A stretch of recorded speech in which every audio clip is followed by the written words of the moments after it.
Welcome to It's All Your Fault on True Story FM, the one and only podcast dedicated to helping you identify and deal with the most challenging human interactions, those with someone who may have a high conflict personality. I'm Megan Hunter, and I'm here with my co-host, Bill Eddy. Hi, everybody. We are the co-founders of the High Conflict Institute in San Diego, California, where we focus on training, consulting, educational programs, and methods, all to do with high conflict. In this episode, we continue on from last week's episode where we were answering your listener questions. So thank you so much for submitting them. And I hope you found last week's episode very interesting. We talked about how to take care of your child in a high conflict situation, a high conflict custody dispute. We talked about whether to confront high conflict people about their issues, and how to manage intimidating behavior, and then how to handle life with someone who may have borderline personality disorder, and how to take care of yourself. So if you're interested in those, go have a listen.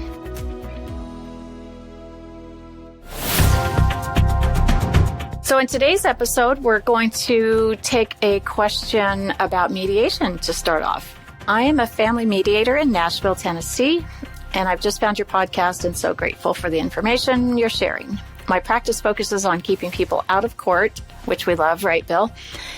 And helping them navigate their divorce in mediation. In my experience, high conflict personalities do not do well in this kind of mediation.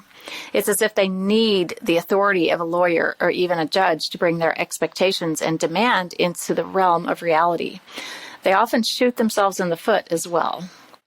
So, Bill, what would you think there about, HCPs not doing well in mediation? And instead needing a lawyer, the authority of a judge, the black robe effect, as we call it, to bring them into reality. Yes, no, you're totally on target with that concern. And fortunately, that's one of my favorite subjects. So in December 2019, I stopped doing mediation after 40 years. And so for about 25 years, I didn't have to deal much with high conflict people in mediation. They pretty much went to court. But with the progress of mediation and the requirement of a lot of court systems that you go through mediation first, we started to see high conflict people in mediation. So for the last 15 years, myself and a colleague in Victoria, Canada, Michael Lomax, we started discussing ways to deal with high conflict people in mediation, because the goal is to help them stay out of court and reach reasonable agreements in mediation. And so we really worked up bit by bit a method. We call it New Ways for Mediation. Has a very specific structure. It's got 4 steps and 4 tasks for the clients to do, which really engages more of their problem-solving brain and doesn't get hooked into their reactive brain as much. And so I would encourage you to read our book, Mediating High Conflict Disputes, published by Unhooked Books, of course. And I think you'll find over 100 tips that will help in managing high conflict people in mediation. But with that said, you're right that they often need an authority involved. So we encourage people to have lawyers and have their lawyers give them realistic picture of what may or may not be able to happen. We often talk about what standards are. That's the beginning of the process. In my mind, is laying out some of the standards so that their expectations start adapting to reality. Because in many cases, high conflict people are in a whole different universe, and you're trying to get them at least into the same ballpark in terms of their expectations. Also, meeting separately part of the time gives an opportunity to do some reality testing and put them in touch with, this isn't likely and this is likely. I might add that we do a training in our New Ways for Mediation method. It's a 12-hour training, and we do it about 3 times a year. People really find it very helpful because it's simple. It's actually a simpler process, but it's more structured. And the mediator guides the parties to really do their own problem solving. And by keeping them focused on thinking instead of reacting, we find they really can make a lot of progress. So those are some resources you can think about. And don't give up. That's what happened to me. I really wanted to find a way to make mediation succeed, even for high conflict people, because I had already become a lawyer in 1993. I had been doing mediation, but I became a family lawyer. We go to court in the morning and do mediations in the afternoon. From that experience, it became clear to me that there really is the ability to manage a lot of these cases out of court. The last thing I want to say is some cases you'll never reach. And so maybe 10% of high conflict cases will end up in court. Sadly so, because they're usually not happy there either. And part 2 of the question, I'm curious if you're familiar with nonviolent communication. Listening to the BIFF Response podcast, which I love, I'm curious if you consider the emotional side of things when working with companies.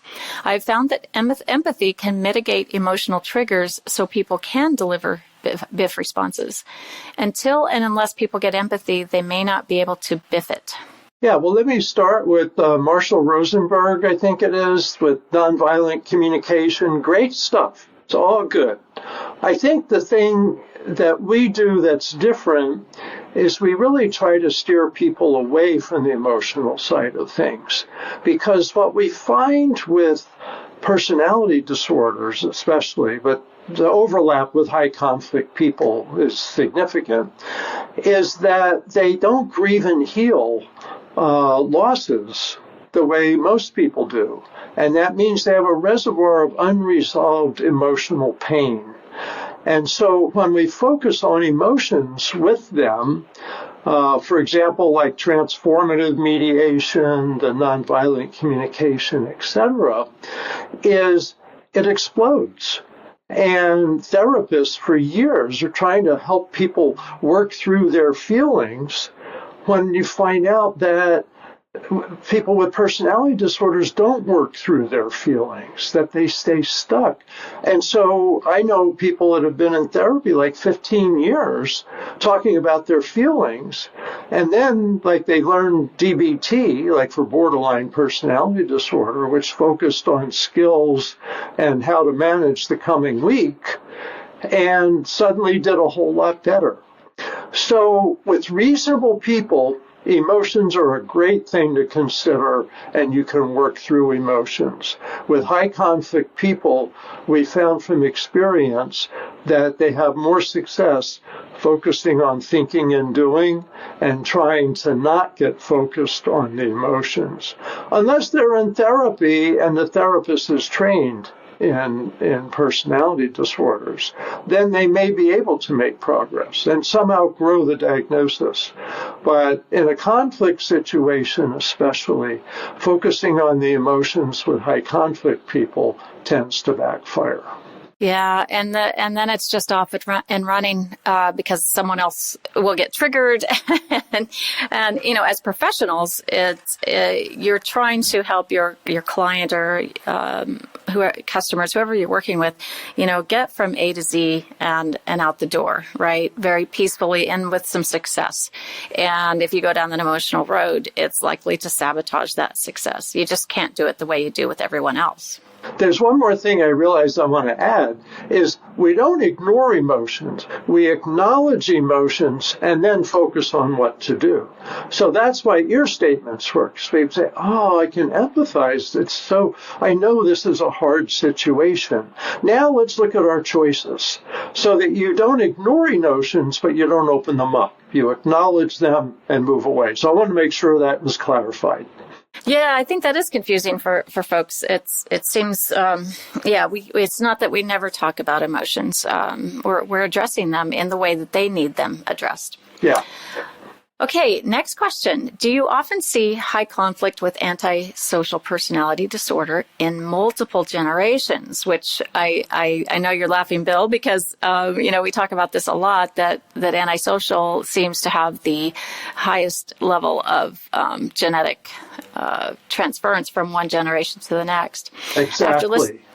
After listening to your podcast about antisocial with high conflict, I think my father had antisocial and my younger sister has both. My father has passed after creating much chaos during his life. By the way, there are 3 words that we've heard for 15 years, 16 years maybe, over and over when people describe high conflict situations, and they are dread, chaos, and exhaustion. So usually when those are involved, there's probably some element of high conflict. So back to this. After creating much chaos during his life, including disowning me, he passed. He died from an undiagnosed form of dementia, but my sister is very much alive and creating a shitstorm for me. I have an online appointment for myself with a therapist tomorrow. So I guess the main question is, do you see it in multiple generations? And the answer is yes, that you're exactly right, Megan, that this is the one in the manual of diagnosis, the DSM-5-TR. It says there's a stronger connection with first-generation relatives. With that said, it doesn't mean that everybody that's related to someone with an antisocial personality disorder will get that. And we see in families, like there's 3 or 4 kids and one gets that and the others don't. I mean, similar to just anything, like one of my children has curly hair like I do and has the same colic, right? I mean, we all get different traits from our parents. And so it's no different with a genetic trait such as antisocial personality disorder. Not everyone's going to get them. And I think a lot of people really do fear that when they find out that someone, a parent in their life has this. Right. And there's things you can do to soften it. Even if a child has tendencies like that, if they're raised well with structure, responsibility, empathy, attention, and respect, then they may be able to manage some antisocial tendencies. So it is certainly something that can happen in families. And it's very sad because one of the things to remember is personality disorders. Personality development happens mostly in childhood. And so factors you can't control. You can't control your biological tendencies. You can't control your early childhood. You can't control the social environment that you're raised in. And so we're all kind of, let's say you're 18 or 20 and your personality's pretty much formed. Now you're responsible to make your life, more balanced or to work better. But it's so helpful, I think, to understand these aren't bad people. These are people that have essentially a disability, an interpersonal disability, that they don't have the skills to function well. So that's why we teach skills to cope with them. But I wanted to say some things about coping with someone with this kind of personality. I'm so glad you're seeing a therapist because that will really help. But also learning what we talked about in the last segment, the CARS method, connecting, analyzing, responding, and setting limits, is as general principles that can help you deal with your sister. You can say, I respect this and this, and here's our choices, analyze your choices, give some choices sometimes, respond to misinformation. And antisocials really, they lie a lot. They distort things a lot. And they're not even that conscious of it. It's like a painter who does artwork, and this color, this is a place to put some blue paint. And so they'll say, this is a place to say this thing. And it has nothing to do with what's actually reality. They're painting a picture the way they want it to look. So, and they can't help themselves. This is the hardest personality to treat. So last thing, setting limits and how you can say, if you do this, I won't do that. You have to be more structured with antisocials because they really can't stop themselves.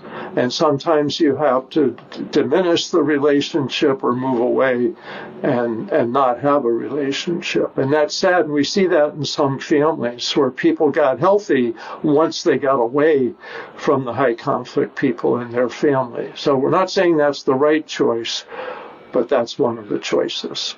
And you really have to take care of yourself if you have someone with antisocial personality in your life, and learn how to set limits. You know, here's what I will do and what I won't do.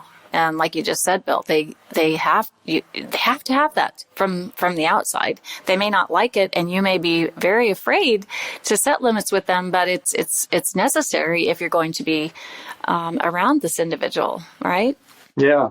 Let me add something, and that is I wrote a blog on how to spot sociopath, because antisocial personality and sociopath are approximately the same thing. How to spot a sociopath in 3 steps. And that's had over 2.2 million views.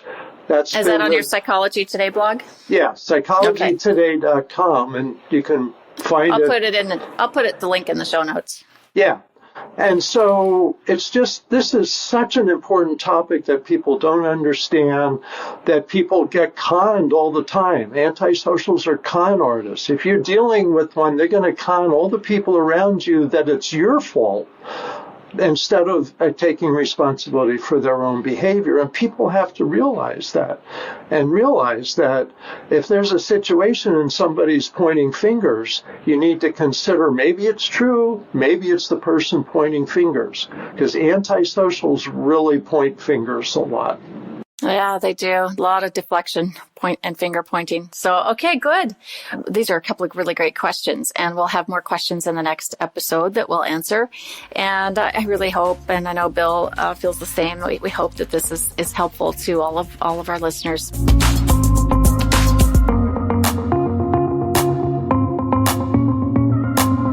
We'll answer more questions in the next episode. In the meantime, send any of your questions to podcast@highconflictinstitute.com. And if you'd leave us a review, we'd love it. We love your questions, but we also love reviews. It tells us where to focus.